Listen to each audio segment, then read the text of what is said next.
परम पिता परमात्मा जग के पालनहार, शिव शंकर का जाप करे ये सारा संसार। नमस्कार भक्तों, आप सभी का एक बार फिर से स्वागत है। आज के वीडियो में हम आपके लिए लेकर आए हैं सोमवार व्रत की पावन कथा। जैसा कि हम सभी जानते हैं कि सोमवार का दिन भगवान शिव को समर्पित होता है, तो सोमवार के दिन व्रत करने और कथा श्रवण करने से भोलेनाथ अत्यंत प्रसन्न होते हैं और अपने भक्तों पर कृपा की वर्षा करते हैं। तो आज हम श्रवण करेंगे दुख दर्द का नाश करने वाली भोलेनाथ की पौराणिक कथा। ये कथा शिव पुराण में वर्णित है। शिव पुराण में कहा गया है, जो भी भक्तगण इस कथा को शांत मन से भक्ति भाव से सुनता है तो उसके जन्मों की दरिद्रता समाप्त हो जाती है, दरिद्र धनवान हो जाते हैं, रोगी रोग मुक्त हो जाते हैं, भाग्य का द्वार खुल जाता है। तो इसलिए कथा को पूरे मन से सुने। पूरा सुनने से लाभ मिलता है और आधा अधूरा सुनने से भगवान का अपमान होता है। शिव पुराण के अनुसार एक गांव में एक गरीब ब्राह्मण अपनी पत्नी व अपने पुत्र के साथ रहा करता था। उसके पुत्र का नाम सोमदत्त था। वह गरीब बूढ़ा ब्राह्मण नित्य प्रति शिव जी को जल चढ़ाया करता था और उसकी पत्नी ब्राह्मणी को ये सब बिल्कुल भी पसंद नहीं था। भक्तों, दरअसल ब्राह्मणी पहले बहुत पूजा पाठ करती थी, व्रत उपवास सब कुछ करती थी। इतना कुछ करने के बाद भी उसकी गरीबी दूर नहीं हो रही थी। जब ब्राह्मण जवान था तो कहीं से कथा सुनाकर पूजा पाठ करके दक्षिणा ले आता था, उसी से उसका गुजारा होता था। फिर भी ब्राह्मणी इस आस में पूजा पाठ करती थी कि कभी ना कभी उसकी गरीबी दूर होगी, किंतु उसके पूजा पाठ का कोई फल नहीं मिला।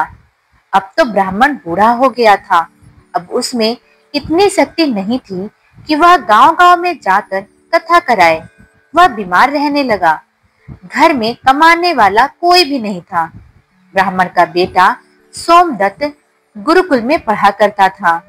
जब ब्राह्मणी के घर में खाने के लाले पड़ने लगे तो वह गुस्से में आकर पूजा पाठ करना छोड़ दी और ब्राह्मण को भी पूजा पाठ करने से मना करने लगी और कहती कि भोलेनाथ और अन्य देवी देवताओं का पूजा करते करते जवानी से बुढ़ापा आ गया, लेकिन भगवान ने हमारी गरीबी दूर नहीं की, उल्टा अब तो दाने दाने को मोहताज हो गए हैं। अरे, मेरी हिम्मत मारी गई थी कि मैंने दिन रात उपवास व्रत किया और उपवास व्रत करके अपने ही शरीर का नुकसान किया। भक्तों, ब्राह्मणी की बातों को सुनकर ब्राह्मण कुछ नहीं कहता। उसे तो अपने आराध्य भोलेनाथ पर पूरा विश्वास था। अब ब्राह्मण का बेटा अपनी शिक्षा पूरी करके गुरुकुल से वापस अपने घर आ गया और अपने माता पिता की सेवा करने लगा। एक दिन की बात है, सोमदत्त शिव मंदिर में अपने पिता के साथ पूजा पाठ कर रहा था और वहीं पर शिव भक्तों को कथा सुनाने लगा। वह कहता कि जो भक्त भगवान की कथा को सुनते हैं, उनके मन में जो इच्छा रहती है, भोलेनाथ उनकी मनोकामना पूरी करते हैं। प्रिय भक्तों, सोमदत्त की यह बातें मंदिर में पूजा करने आए उसी राज्य के राजा ने सुन लिया और उसे यह बात बहुत अच्छी लगी और उसने सोमदत्त को अपने यहाँ राजकुमारी को कथा सुनाने के लिए नौकरी पर रख लिया। अब सोमदत्त प्रतिदिन राजा की लड़की को कथा सुनाने जाया करता था और वहां से दक्षिणा में जो भी मिलता उसमें ही वह अपने परिवार का पालन पोषण करने लगा। इस पर भी ब्राह्मणी खुश नहीं थी। उसने कहा, मुझे अपने बच्चे की भविष्य की चिंता है। हमारा जीवन तो जैसे तैसे कट गया, लेकिन मेरे पुत्र का जीवन अभी बाकी है। हमारे मरने के बाद उसका क्या होगा? हमारी भक्ति पूजा पाठ का फल लगता है कभी नहीं मिलेगा। क्या भोलेनाथ को मेरा दुख दिखाई नहीं देता? मेरा पुत्र राजा के घर से जो कुछ भी लेकर आता, माना कि उससे हमारे पूरे परिवार का पेट भर जाता है, किंतु और भी आवश्यकताएं कैसे पूरी होंगी? ईश्वर ने अपनी आंखें क्यों बंद कर रखी हैं? क्या मेरे पुत्र को हमारे तरह ही गरीबी में रहना होगा? भक्तों, ब्राह्मण और ब्राह्मणी की यह करुण पुकार जब माता पार्वती ने सुना तो उन्होंने शिवजी से कहा, हे देव, हे महेश्वर, आप सर्वज्ञ हैं। आप क्यों इन दोनों की परीक्षा ले रहे हैं? प्रभु, ब्राह्मण आपका परम भक्त है, अब आप उसके दुख का नाश करें प्रभु, अन्यथा कोई ब्राह्मण आपकी पूजा नहीं करेगा, कहीं उसके मन में आपके प्रति विश्वास समाप्त ना हो जाए। भोलेनाथ ने कहा, हे देवी, आप चिंता ना करें, मैंने उनके भाग्य उदय का बीज तो पहले ही बो दिया है। अब हम दोनों को साथ में लक्ष्मी जी, विष्णु जी को लेकर इस ब्राह्मण के घर जाने का समय आ गया है। मेरी कृपा के साथ ही वो ब्राह्मण दंपति विष्णु लक्ष्मी के भी कृपा के पात्र हैं। उन दोनों पति पत्नी ने हम दोनों की पूजा एक साथ की है। पृथ्वी लोक पर जाकर हमें शिव लीला करनी है। भक्तों, अब शिव जी तुरंत माता पार्वती जी के साथ नंदी पर सवार होकर बैकुंठ लोक में जाते हैं, जहां दयानिधि भगवान विष्णु शेषनाग के सैया पर विराजमान थे। माता लक्ष्मी उनके पांव दबा रही थीं। तब शिव जी ने विष्णु जी से पृथ्वी लोक पर चलने को कहा। विष्णु जी बोले, हे देवी लक्ष्मी, चलिए, हमारे भक्त का बुलावा आ गया है। अब क्या था, चारों देवी देवता ने साधु का वेश धारण कर पृथ्वी पर उस ब्राह्मण के घर पहुंचकर अलख जगाई और कहा, अलख निरंजन, अलख निरंजन। तब घर में से बूढ़ा ब्राह्मण निकला। तब साधु ने कहा कि ब्राह्मण, आज हम चारों आपके घर में रात बिताना चाहते हैं। इस पर ब्राह्मण पुत्र सोमदत्त ने अतिथि देवो भव ऐसा विचार कर कहा, महाराज, मेरे घर में दक्षिणा में मिले दाल भात आदि से हम तीनों के भोजन की पूर्ति होती है, अतः मैं एक समय की भोजन की व्यवस्था कर सकता हूँ। साधुओं ने उसे एक बर्तन देकर कहा कि वह दाल भात इस बर्तन में बनाए, तो हम सबका दोनों समय का भोजन बन जाएगा। इस प्रकार उस बर्तन में बने भोजन से दोनों समय के भोजन की पूर्ति हो गई। अगले दिन प्रातः में सोमदत्त जाने लगा तो साध्य रूपी भगवान शिव जी ने पूछा कि हे पुत्र, तुम कहाँ जा रहे हो? उसने कहा कि हे साधु महाराज, मैं राजा की लड़की को कथा सुनाने जा रहा हूँ। साधु ने कहा, तुम कथा सुनाने के बाद राजा की लड़की से पूछना कि तुम किस अभिलाषा पूर्ति के लिए कथा सुनती हो। अब सोमदत्त राजकुमारी को कथा सुनाने के बाद वही प्रश्न पूछता है कि तुम किस अभिलाषा पूर्ति के लिए कथा सुनती हो। तब राजा की लड़की ने कहा, मैं इस अभिलाषा से कथा सुनती हूँ कि मुझे ऐसा वर मिले जिसकी चर्चा सभी की जबान पर हो, उसके माथे पर चांद और सूरज की रोशनी हो तथा वह भाग्य का ऐसा धनी हो कि उसके कदमों में लक्ष्मी थिरकती हुई हो तथा ऐसी बारात हो जैसे किसी ने अब तक ना देखी हो। भक्तों, अब वापस आकर सोमदत्त ने राजकुमारी की सारी बातें साधुओं को बताई। अब देखिए, अब अगले दिन प्रातः काल में जब वह कथा सुनाने के लिए जाने लगा तो साधुओं ने कहा, बच्चा, आज फिर वही प्रश्न करना, वह फिर से तुम्हें कल वाली बातें बताए तो तुम यह तुरंत कह देना कि जैसा पति तुम्हें चाहिए वैसा केवल मैं ही हूँ, ऐसा कहकर भाग आना। सोमदत्त ने कहा कि हे साधु महाराज, कहाँ है मैं एक गरीब ब्राह्मण जिसका घर उसकी दी हुई दक्षिणा पर चलता है, और कहाँ वह राजा की पुत्री? राजा मुझे और मेरे परिवार को मृत्यु दंड देकर मौत के घाट उतार देगा, अतः मैं ऐसा नहीं करूंगा। साधुओं ने कहा कि ठीक है, हम तुम्हें परिवार सहित अभिश्राप से भस्म किए देते हैं।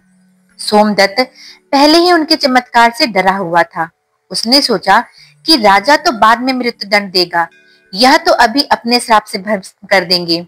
अतः साधुओं को आश्वासन देकर कथा सुनाने के लिए वह चला गया। कथा सुनाने के बाद सोमदत्त ने कहा कि राजकुमारी, कल आपने जो बताया था उसके अनुसार जैसा वर आपको चाहिए वैसा वर मैं ही हूँ, और ऐसा कहकर वह तुरंत वहां से भाग आया। ये सुनकर राजकुमारी बहुत क्रोधित हुई।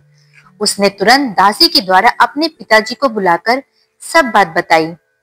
राजा ने आश्वासन दिया कि उस उद्दंड ब्राह्मण को उसकी सजा मिलेगी।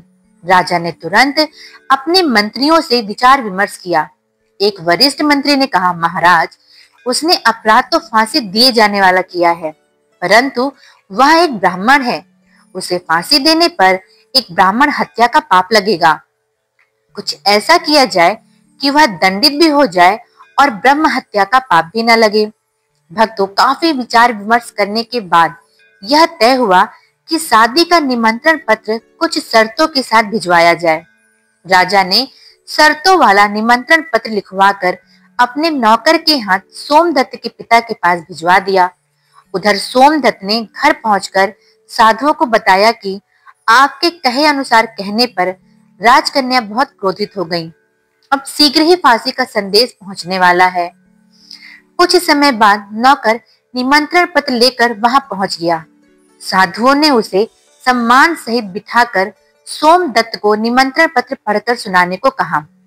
पत्र इस प्रकार था, हे ब्राह्मण पुत्र, हमें तुम्हारा शादी का प्रस्ताव मंजूर है, परंतु साथ साथ हमारे कुछ शर्तें भी हैं। हमारे द्वारा सभी शर्तें पूरी करने पर हम अपनी कन्या का विवाह तुम्हारे साथ करा देंगे। शर्तें पूरी न होने पर तुम्हें परिवार सहित फांसी दे दी जाएगी। शर्तें इस प्रकार से हैं।